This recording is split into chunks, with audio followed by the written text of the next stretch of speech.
Emily Brooks was on her hands and knees scrubbing the black glass floors when the head servant called her name.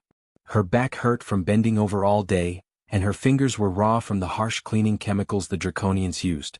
She'd been doing this same job for 8 months now, ever since the invasion ended and Earth surrendered. The palace was incredible, she had to admit that much. It was built into the side of an active volcano, with rivers of lava flowing through channels in the walls.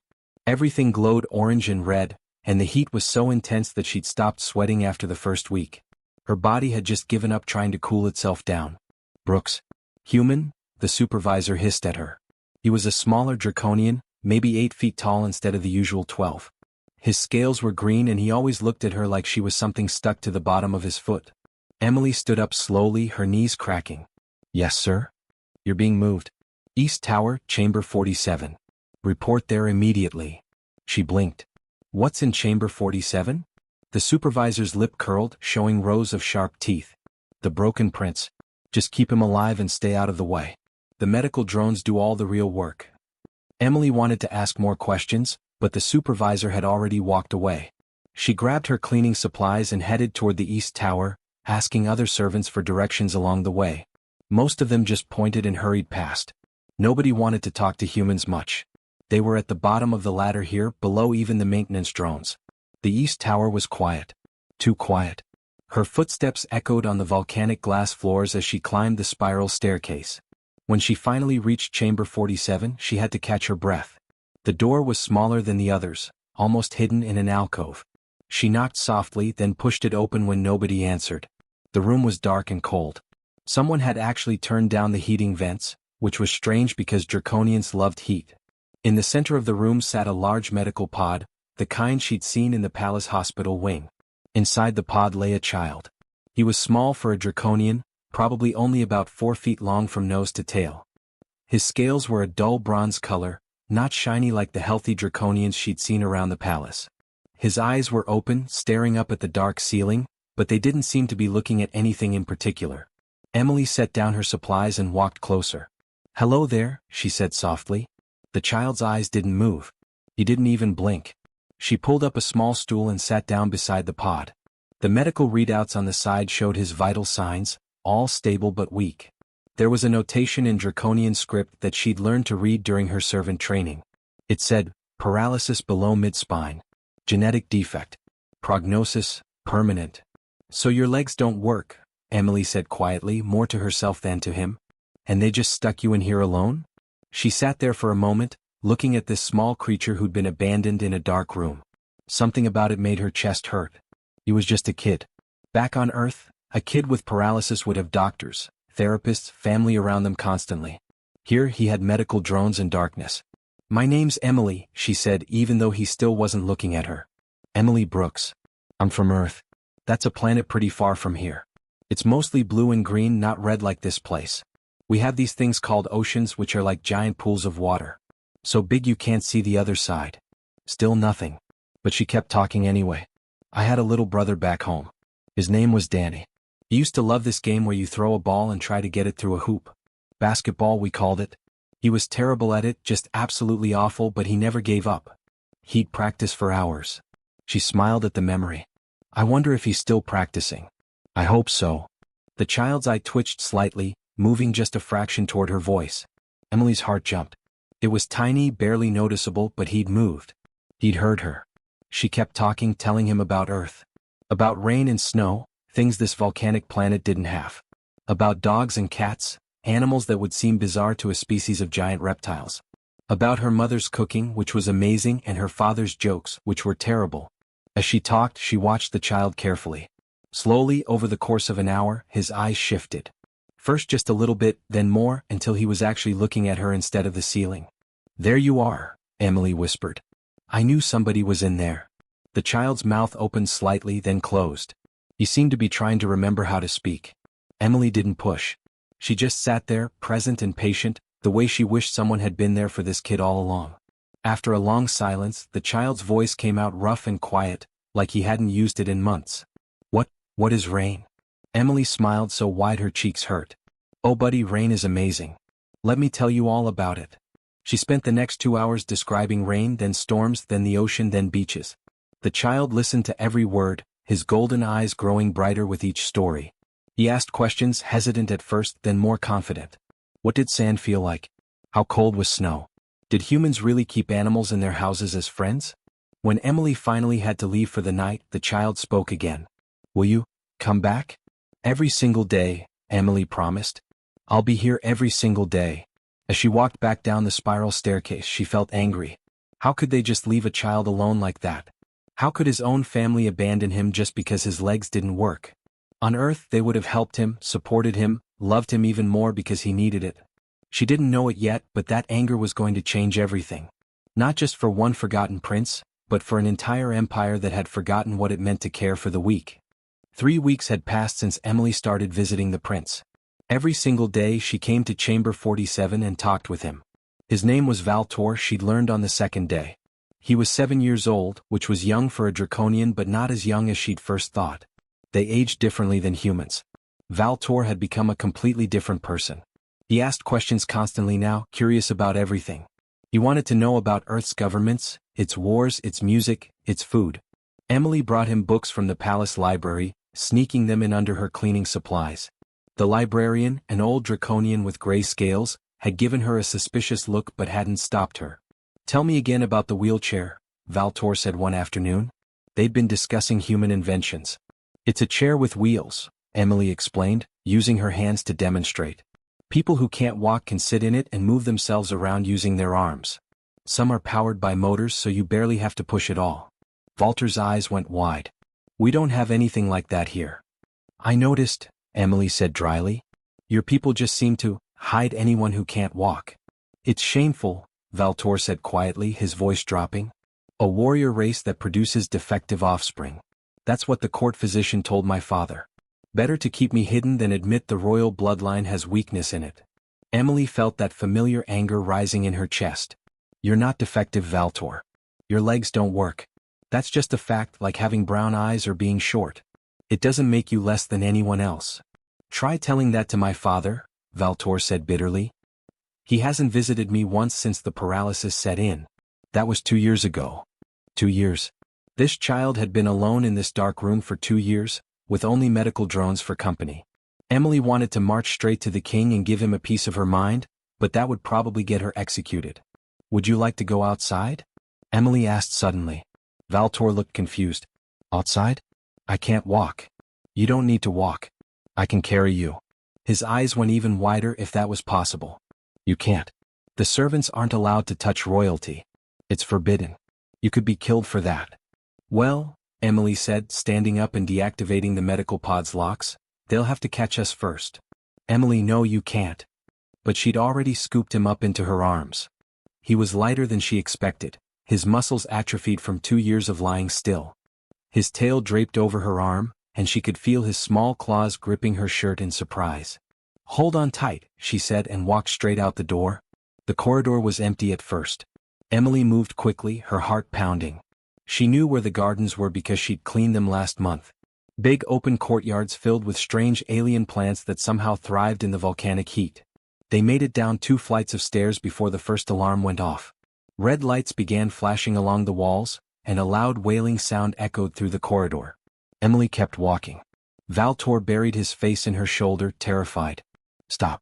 Humans, stop immediately. A guard appeared at the end of the hallway, his massive form blocking their path. His scales were deep red, almost black, and his hand rested on the weapon at his belt. I'm taking the prince to the gardens, Emily said calmly, even though her insides were pure panic. You cannot touch royalty. Put him down now. No, Emily said simply and stepped to the side, trying to walk around him. More guards appeared. 3, then 5, then 10. They surrounded her, weapons drawn, but none of them actually touched her. They seemed confused about what to do with a human carrying a prince. Please don't hurt her, Valtor's voice came out muffled against Emily's shoulder. She's my friend. The guards looked at each other uncertainly. The prince had spoken. That complicated things. Emily kept walking forward. The guards moved with her, keeping their circle tight but not actually stopping her. It was the strangest escort she'd ever had. Through the corridors they went, down 3 more levels, past shocked servants and nobles who pressed themselves against the walls. Finally they reached the garden doors. Emily pushed through them with her shoulder, and suddenly they were outside in the open air. Well, open for a volcanic planet anyway. The sky was dark red and heat shimmered off everything, but there were plants here. Strange crystal-like trees that chimed in the wind, flowering vines with blossoms that glowed, and paths made of cooled lava rock.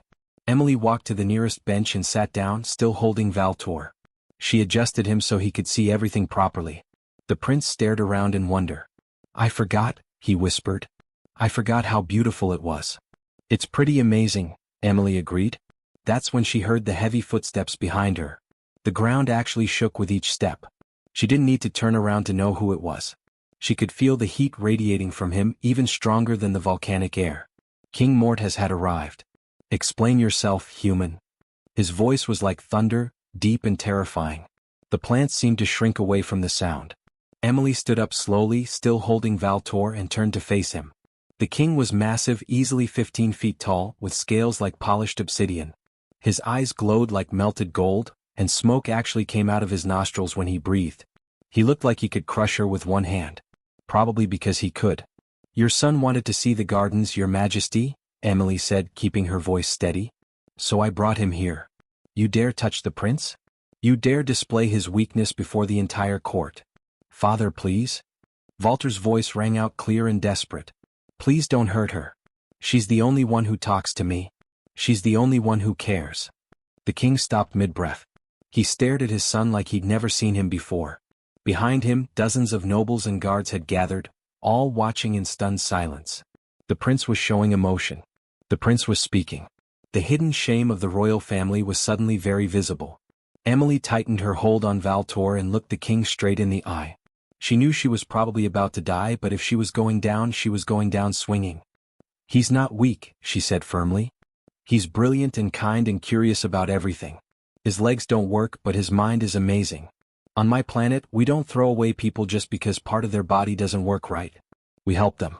We build tools for them. We love them even more because they need us." The silence that followed was so complete, Emily could hear her own heartbeat pounding in her ears. King Mort stared at her for a long, terrible moment. Then he looked at his son, really looked at him for the first time in 2 years. "Take her to the throne room," he said finally. "We will discuss her punishment there." The throne room was packed with every noble in the palace. Word had spread fast about the human servant who dared to touch the prince, and everyone wanted to see what would happen to her. Emily stood in the center of the massive chamber, surrounded by hundreds of draconians who looked at her like she was an insect. They'd taken Valtor away from her. That hurt more than anything else, seeing the guards carefully carry him back to his chamber while he called out for her. She didn't know if she'd ever see him again. King Mort sat on his throne, a massive structure carved from a single piece of volcanic rock. He looked even more terrifying here, elevated above everyone else, his scales catching the light from the lava channels that ran along the walls. His advisors stood on either side of him, whispering constantly in his ears. "Emily Brooks," the king's voice boomed through the chamber. "You have been charged with touching royalty without permission. You have been charged with displaying the prince's condition to the court. You have been charged with inciting disruption in the royal palace.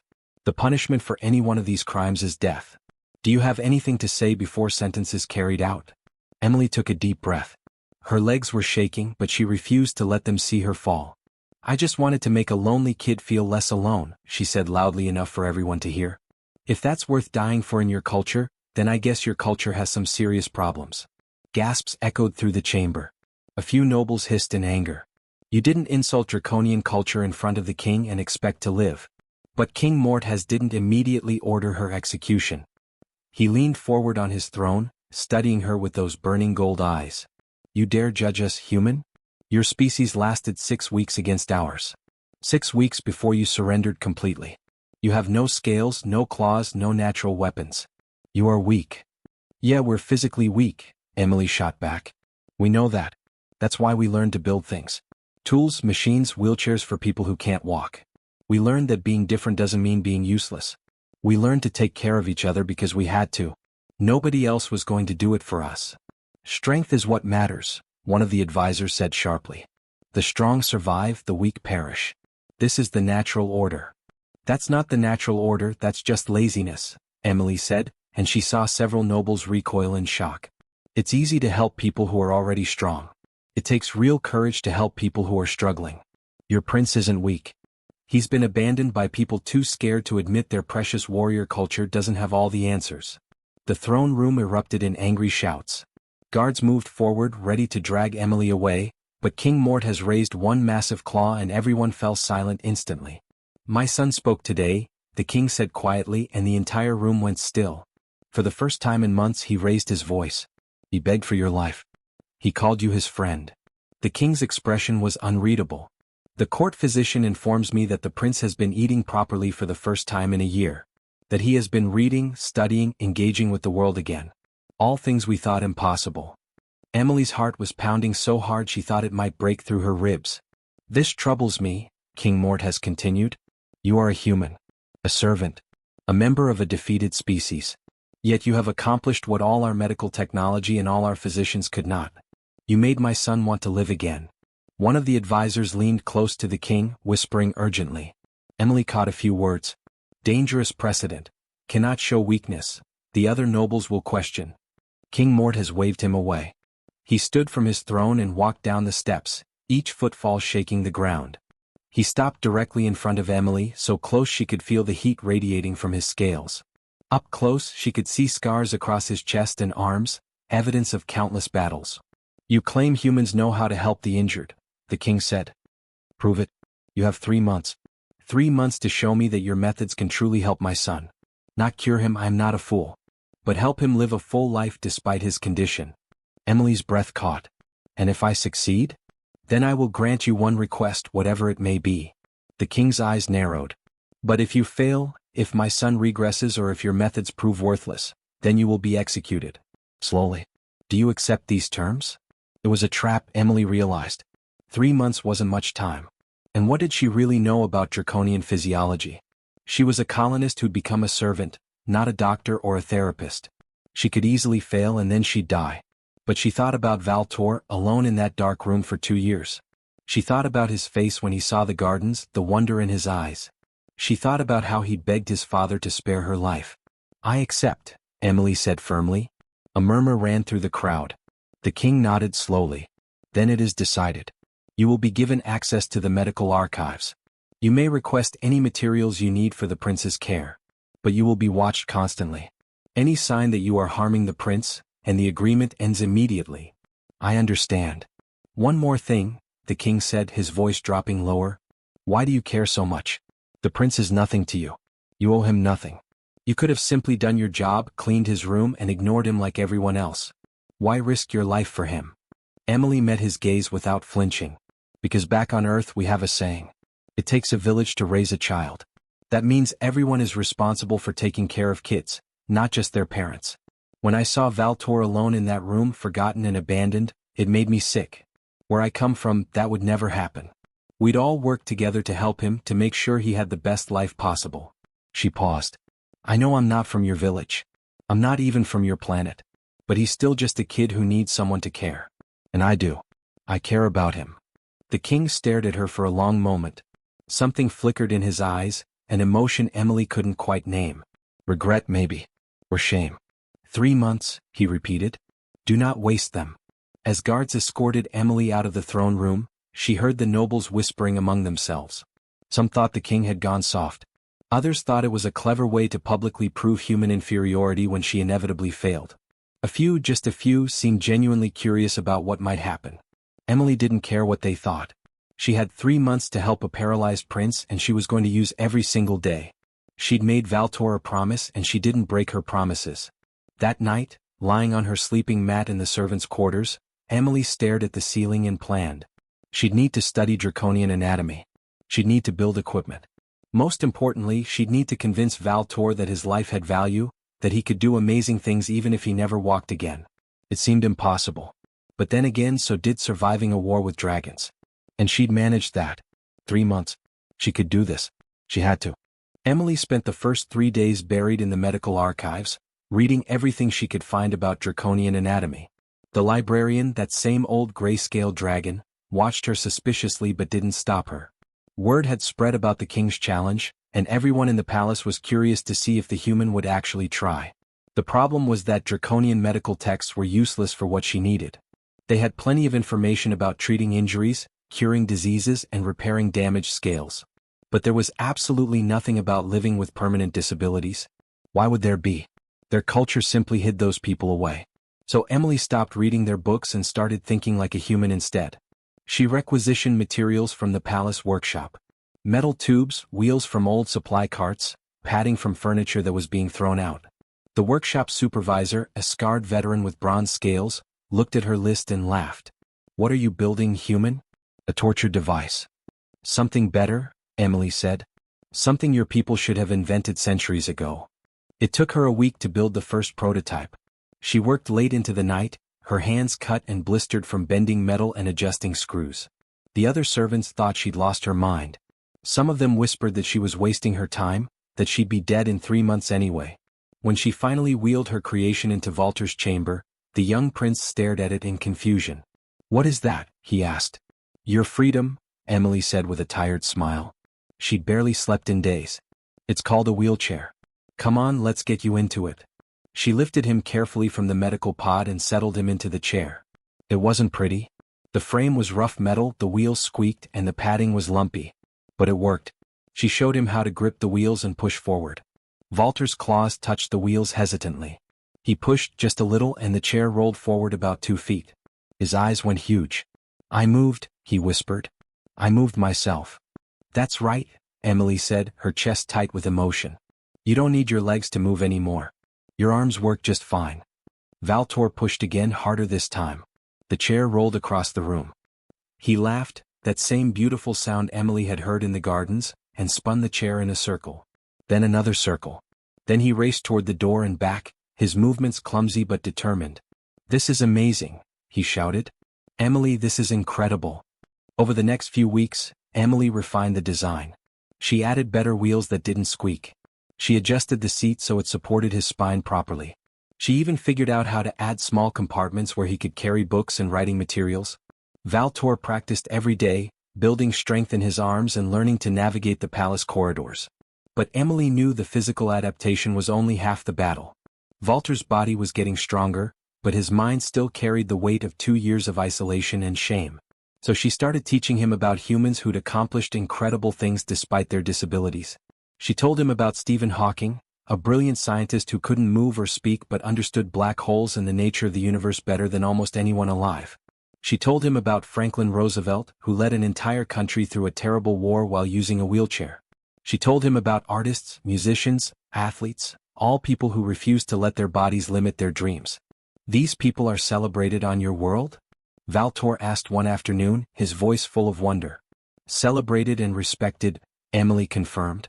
Because they prove that the human spirit is stronger than any physical limitation. We don't see them as broken. We see them as inspiration. Valtor was quiet for a long moment, processing this. I wish I'd been born on Earth, he said softly. Hey, Emily said firmly. You're going to change things here. You're going to show your people what I'm showing you. That you don't need working legs to be valuable. And slowly word began to spread through the palace. Servants whispered about the prince racing through corridors in his strange human device. A few of the younger nobles, curious despite themselves, started visiting Chamber 47. Emily always made sure Valtor was ready, sitting confidently in his chair, surrounded by books and star charts and strategy games. The first noble to visit was a young female named Cynthia, her scales a brilliant blue. She entered hesitantly, clearly uncomfortable.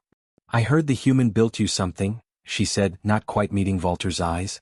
She built me independence, Valtor replied, and demonstrated by wheeling himself around the room with practiced ease. Want to play a strategy game? I've been studying human military tactics. They're fascinating. Cynthia had come expecting to find a pitiful invalid. Instead, she found someone confident, intelligent, and genuinely interesting. She stayed for 2 hours, and when she left, she was smiling. More nobles came after that. Not many, but enough. They found Valtor playing complex strategy games with Emily, or reading advanced mathematics texts, or designing improvements to his wheelchair using draconian engineering principles. He wasn't the shameful secret they'd heard about. He was sharp, witty, and full of ideas. Emily also started physical therapy sessions, though she had to invent the exercises herself. She had Valtor work on his upper body strength, his core stability, his coordination. She made it fun, turning it into games and challenges. Within a month, he could wheel himself anywhere in the palace, navigate stairs using ramps Emily had convinced the engineers to install, and even perform tricks like spinning in tight circles or balancing on the chair's back wheels. But the most important thing Emily did was simply treat him normally. She didn't tiptoe around his disability. She didn't speak to him in that careful, pitying voice adults sometimes use with sick children. She challenged him, argued with him when she thought he was wrong, celebrated his victories, and acknowledged his struggles without making them into tragedies. One evening, about 2 months into the challenge, Emily found King Mort standing outside Walter's chamber. The king often did this now, she'd noticed. Standing in the shadows, listening to his son laugh and talk with visitors. "He sounds happy," the king said quietly. "He is happy," Emily replied. "He's finally being allowed to live." The king's jaw tightened. "I failed him. For 2 years, I let my own shame keep me from my son." "Yeah, you did," Emily said bluntly. The king's eyes snapped to her, surprised by her honesty. "But you're here now. That's what matters. It's never too late to start being the parent he needs. What if I don't know how?" The mighty king of the Draconians sounded almost vulnerable. "Then you learn," Emily said simply. "Same way I learned to build a wheelchair. Same way Valtor learned to use it. You just try, fail, adjust, and try again. That's what humans do. We adapt." The king stared at her for a long moment. Then, without another word, he opened the door to his son's chamber and walked inside. Emily heard Valtor's surprised gasp, then tentative conversation starting between father and son. She smiled and walked away, giving them privacy. The deadline was approaching fast, but for the first time, Emily thought they might actually make it. The final day arrived faster than Emily expected. 3 months had passed in a blur of work, planning, and watching Valtor transform from a forgotten child into someone confident and capable. But now she had to prove to the entire court that her methods had worked, and her life depended on it. The throne room was even more crowded than last time. Every noble in the kingdom had shown up, along with military commanders, court physicians, and what looked like half the palace staff. They weren't just here to judge whether Emily had succeeded. They were here for a spectacle, expecting to watch a human fail and pay the price. Emily stood in the center of the room again, her heart pounding. But this time she wasn't afraid. She'd done everything she could, and she believed in Valtor completely. King Mort sat on his throne, his expression unreadable. Over the past month, he'd been visiting his son regularly. Emily had seen them together several times, the massive king sitting awkwardly on the floor while Valtor excitedly showed him books or explained some complex idea. It was progress, but she didn't know if it was enough to change the king's mind about Draconian culture as a whole. "Emily Brooks," the king's voice rang out. 3 months ago I gave you a challenge. You claimed that human methods could help my son live a full life despite his paralysis. The time has come to demonstrate whether you have succeeded or failed." The crowd murmured with anticipation. Emily could see some of them already smiling, ready to watch her be dragged away to execution. "Before we begin," Emily said loudly, "I want to make something clear. Valtor is still paralyzed. His legs still don't work. I didn't cure him because there is no cure. But that was never the point. The point was showing him that his life has value exactly as he is." "Enough talk," one of the older nobles called out. "Show us results or admit your failure." Emily nodded. "All right then. I'd like to call Prince Valtor to present his findings." The great doors at the back of the throne room opened, and the entire crowd fell silent. Valtor rolled in on his wheelchair, but this wasn't the crude prototype Emily had built 3 months ago. He'd spent the last few weeks upgrading it with draconian technology, adding sleek metal plating, advanced wheels that could grip any surface, and even small thrusters for extra speed. It looked less like a medical device and more like a piece of advanced machinery. He moved with complete confidence, navigating through the crowd with practiced ease. When he reached the center of the room, he stopped perfectly beside Emily and looked up at his father on the throne. "Hello, father," Valtor said clearly. "Hello, members of the court. 3 months ago I was lying in a dark room wishing I was dead. Today, I'm here to show you what I've learned." He pulled out a data crystal and held it up. One of the attendants took it and inserted it into the display system. Holographic images appeared above the throne room, showing detailed military strategies. "I've analyzed our empire's eastern border defenses," Valtor explained. "I found 17 critical weaknesses that leave us vulnerable to attack. I've also proposed solutions for each one, incorporating both traditional draconian tactics and human strategic thinking." He manipulated the hologram, zooming in on specific areas. For example, here we rely too heavily on ground forces, but humans have shown that air superiority combined with mobile defensive positions can hold territory with half the troops. The military commanders in the audience leaned forward, clearly interested despite themselves. One of them, a grizzled veteran covered in scars, actually nodded in agreement. Valtor continued his presentation for 20 minutes, demonstrating not just military knowledge but also understanding of politics, economics, and engineering. He showed designs for improved palace systems, proposals for more efficient resource distribution, and even a new communication network based on human technology. Emily watched the crowd's reaction shift from skeptical to surprised to genuinely impressed. These people had written Valtor off as useless, but here he was, demonstrating intelligence and capability that most of them couldn't match. When he finished, Valtor looked directly at his father. "I know I'm not the son you wanted. I can't lead armies into battle. I can't challenge rivals to physical combat. But I can think, analyze, and plan. I can contribute to this empire in ways that have nothing to do with my legs. Emily taught me that different doesn't mean worthless. It just means different." The silence in the throne room was absolute. You could have heard a pin drop on the volcanic glass floor. King Mortis stood slowly and descended from his throne. He walked to his son, and every eye in the room followed him. When he reached Valtor, the massive king did something that shocked everyone present. He knelt. He knelt down until he was at eye level with his son, and when he spoke, his voice was thick with emotion. "Valtor, my son, I have been a fool. I let my pride and my culture's backwards thinking blind me to what truly matters. You are brilliant. You are brave. You are everything a father could hope for." He paused, and Emily could see moisture gathering in his golden eyes. "I am sorry. I am so deeply sorry for abandoning you when you needed me most." Valtor's composure cracked. Tears ran down his scaled face as he leaned forward and hugged his father. The king wrapped his massive arms around his son, careful not to crush him, and for a moment, nothing else in the universe mattered. When they finally separated, King Mortis stood and addressed the court. "I hereby declare that Emily Brooks has succeeded beyond all expectation. She has not only helped my son, she has revealed a fundamental flaw in our culture. We have been throwing away valuable members of our society simply because they don't fit our narrow definition of strength." He turned to Emily. "You may name your reward." Emily had thought long and hard about this moment. She could ask for her freedom, for wealth, for status. But she thought about all the other humans serving as slaves across the empire. She thought about families separated, people suffering, an entire conquered species living without hope. "I want free passage home for any human who wishes to return to Earth," she said clearly. "And full citizenship in your empire for any human who chooses to stay. No more slavery. No more treating us as property." The nobles erupted in protests, but King Mort has raised his hand for silence. "Granted. And I will add more. Emily Brooks, I appoint you as Prince Valtor's permanent advisor and as a consultant to the Imperial Court on matters of disability accommodation and human integration." He turned back to address everyone.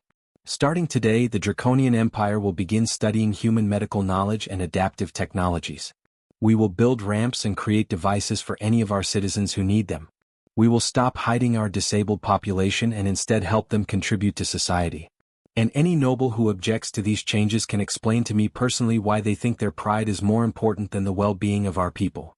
Nobody objected. King Mortis was not a ruler you argued with. Over the following weeks, changes swept through the empire. Humans were freed and given choices about their futures. About half chose to return to Earth, but many stayed, curious about this shifting culture. Emily worked with Valtor daily, helping him continue his studies while also advising the king on policy changes. The other disabled Draconians who'd been hidden away were brought out of isolation.